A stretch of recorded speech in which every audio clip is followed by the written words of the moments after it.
নবীকে আল্লাহ বলে নাই এই কথা যে বন্ধু আপনি কি মরে যাবেন? আরে আপনি কি জীবন দিয়ে ফেলবেন? এই পরিমাণ বলতে হবে। উম্মত গুনার সাগরে ঢেউ খেলতেছে।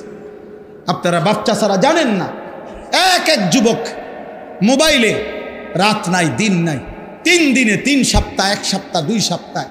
আপনাদের কেউ যদি আজকে 30 বছর এখনকার বয়স যাদের 60, এই বাচ্চা ছাড়া আপনারাও যদি এমন কেউ থাকে যে গত 40 বছরে হয়তো উনি সবসময় টেলিভিশন দেখছে, এই 40 বছরে আপনি টেলিভিশনে যত নাটক সিনেমা না দেখছেন, ওই 4 দিনে তার চাইতে বেশি মহিলার ছবি দেখতে লাগছে।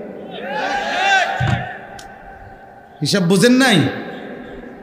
আমি ওইটা সমর্থন করছি না 40 বছরের গুনাহ, মানে বুঝাইতে চাইলাম গুনার মাত্রা এখন এত বেশি পরিমাণে বাড়ছে যে ছেলেরা, মেয়েরা, পুরুষেরা, সন্তানরা গুনার সাগরে হাবুডুবু খাচ্ছে।